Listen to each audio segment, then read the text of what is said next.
नमस्कार प्रिय दोस्तों, आज हम हल करेंगे प्रश्नावली 12.3 का प्रश्न क्रमांक 16, जिसमें हमें कहा गया है छायांकित डिजाइन का क्षेत्रफल ज्ञात कीजिए जो 8 सेंटीमीटर त्रिज्याओं वाले दो वृत्तों के चतुर्थांश के बीच उभयनिष्ठ है। तो यहाँ पर हम देखें चित्र में, यहाँ पर एक हमें दिया गया है दोस्तों ए और डी और बी, और फिर दूसरा हमारे पास है ए डी सी। इसको हम दूसरे चित्र के माध्यम से थोड़ा अच्छे से समझते हैं। तो यहाँ पर हम देखें दोस्तों, हम जानते हैं कि यह जो कोई वृत्त का एक चतुर्थांश है, तो इसको अगर हम इस प्रकार से घुमा देते हैं यहाँ पर, तो ये वाला जो चतुर्थांश हमें प्राप्त हो जाएगा ए डी सी। यानी ये वाली भुजा हमारी ए सी हो जाएगी और ये वाली हो जाएगी सी डी, और ये वाली जो हो जाएगी ए और इस प्रकार से डी, ये वाली हो जाएगी। और अगर इसको हम इस प्रकार से घुमा देते हैं तो ये वाली जो भुजा हो जाएगी ए बी हो जाएगी, और ये हो जाएगी बी डी, और ये वाली जो हो जाएगी ए डी, इस प्रकार से। तो ये दोनों जो उभयनिष्ठ है, जैसा कि यहाँ पर हमें प्रश्न में कहा गया है उभयनिष्ठ है, ये दोनों एक दूसरे से मिल रहे हैं, तो इनको हम कहेंगे उभयनिष्ठ। तो यहाँ पर हमें ये जो बीच वाली डिजाइन का क्षेत्र है, इसका हमें क्षेत्रफल ज्ञात करना है। तो दोस्तों यहाँ पर हम देखें, यहाँ पर हमारे पास दो वृत्तखंड है, एक है ए सी डी और एक है ए बी डी। तो यहाँ पर दोस्तों अगर हम ए और डी को मिला देते हैं, जैसा कि कुछ इस प्रकार हम ए और डी को मिला देते हैं, तो यहाँ पर हमारे पास दो त्रिभुज और प्राप्त हो जाते हैं। यानी एक त्रिभुज हमें प्राप्त होता है सी ए डी और एक होता है बी ए डी। तो यहाँ पर हम इसका क्षेत्रफल ज्ञात करने के लिए दोस्तों दो जो वृत्तखंड हमें दिए गए उनमें से हम दो त्रिभुजों का क्षेत्रफल जो हम माइनस कर देंगे, तो ये जो बीच वाली डिजाइन है हमारे पास, इसका हमें क्षेत्रफल प्राप्त हो जाएगा। और यहाँ पर हम देखें, ये जो 8 सेंटीमीटर त्रिज्या दी गई है हमें इन वृत्तखंडों की, तो यानी ये वाली हो जाएगी हमारे पास 8 सेंटीमीटर सी डी, और इस वाले वृत्तखंड की भी हमारे पास त्रिज्या हो जाएगी 8 सेंटीमीटर। तो यहाँ हम लिख देंगे 8 सेंटीमीटर। दोनों की त्रिज्या में 8-8 सेंटीमीटर जो है दी गई है।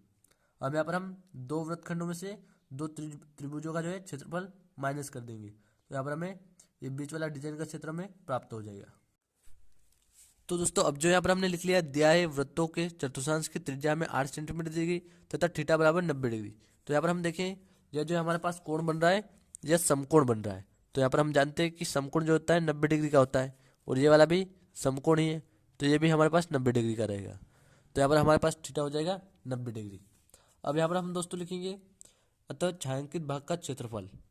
तो ये वाला छायांकित भाग जो इसका क्षेत्रफल अब यहाँ पर हम ज्ञात करेंगे, तो उसके लिए यहाँ पर हम लिखेंगे 2 गुणे वृत्तखंड का क्षेत्रफल माइनस त्रिभुज का क्षेत्रफल। तो दोस्तों यहाँ पर हम 2 का गुणा इसलिए करेंगे क्योंकि यहाँ पर हमारे पास जो है 2 वृत्तखंड है और 2 त्रिभुज जो है, इसलिए हम इनमें 2 का गुणा कर देंगे, और हम वृत्तखंड के क्षेत्रफल में से त्रिभुज के क्षेत्रफल को माइनस कर देंगे। तो यहाँ पर हमें छायांकित भाग का क्षेत्रफल जो है प्राप्त हो जाएगा।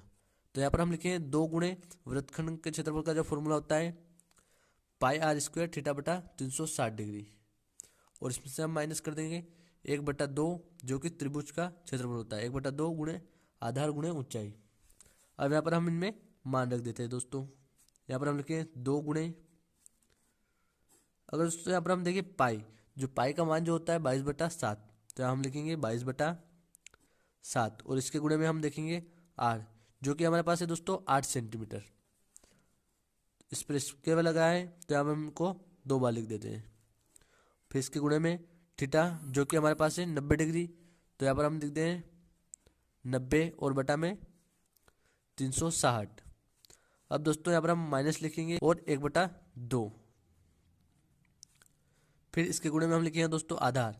यहाँ पर हमारे पास आधार रहेगा 8 सेंटीमीटर, और ऊंचाई जो है यह भी रहेगी 8 सेंटीमीटर। तो हम लिख देंगे 8 गुणे 8, और ब्रैकेट को जो है बंद कर देंगे हम। अब इसको जब हम हल करते हैं, तो यहाँ पर हम लिखेंगे दोस्तों 2, और गुणे में यहाँ पर हम दोस्तों 90 से अगर 360 को हम काटते हैं तो यहाँ पर हमें 4 प्राप्त होगा। 90 चौक होता है 360। अब यहाँ पर हम 4 को 2 से काट देते हैं, और 2 से इस 8 को हम काट देंगे, तो यहाँ पर हमें 4 प्राप्त होगा। फिर 2 से हम 4 को काट देंगे, तो यहाँ पर जो है हमें 2 प्राप्त होगा। तो अब जो है यहाँ पर हम 22 का गुणा 8 में करेंगे दोस्तों, तो यहाँ पर हमें 176 प्राप्त होगा, और फिर 176 का गुणा अगर हम 2 में करेंगे तो यहाँ पर हमें 352 जो है प्राप्त होगा। तो यहाँ पर हम लिख दें 352, और बटे में 7 को हम जो का त्यों लिख देंगे और इसके गुणे में हम लिखेंगे 2 से हम 8 को काट देंगे, तो यहाँ पर हमें प्राप्त होगा 4। और अब हम यहाँ पर 4 का गुणा 8 से करेंगे तो हमें यहाँ पर प्राप्त होगा 32। तो यहाँ पर हम लिख देंगे 32 और ब्रैकेट को जो है बंद कर देंगे। अब यहाँ पर हम लिखेंगे दोस्तों बराबर, यहाँ पर हम देखेंगे 32 के बटा में कुछ नहीं तो हम 1 लिख सकते हैं। तो यहाँ पर हम लिखेंगे 2 गुणे, यहाँ पर हम 1 का गुणा 352 में करेंगे तो यहाँ पर हमें प्राप्त होगा 352। और फिर यहाँ पर जो है सॉरी दोस्तों, यहाँ पर माइनस का चिन्ह हम लगाएंगे, यहाँ पर माइनस का चिन्ह है, यहाँ पर हम लगाएंगे माइनस का चिन्ह और फिर 7 का गुणा करेंगे 32 में, तो यहाँ पर हमें 224 जो है प्राप्त होगा। और इसके बटे में हम 7 का गुणा 1 में करेंगे तो यहाँ पर हमें 7 प्राप्त होगा और ब्रैकेट को हम बंद कर देंगे। फिर यहाँ पर हम लिखेंगे 2 गुणे, यहाँ पर हम 352 में से 224 को अगर माइनस करेंगे तो यहाँ पर हमें 128 जो है प्राप्त होगा और बटे में 7 को हम जो का त्यों लिख देंगे। अब दोस्तों यहाँ पर हम 2 का गुणा 128 में करेंगे तो यहाँ पर जो हमें 256 प्राप्त होगा। तो यहाँ पर हम लिखेंगे नीचे बराबर 256 बटा 7, यहाँ पर हम लिखेंगे सेंटीमीटर स्क्वायर।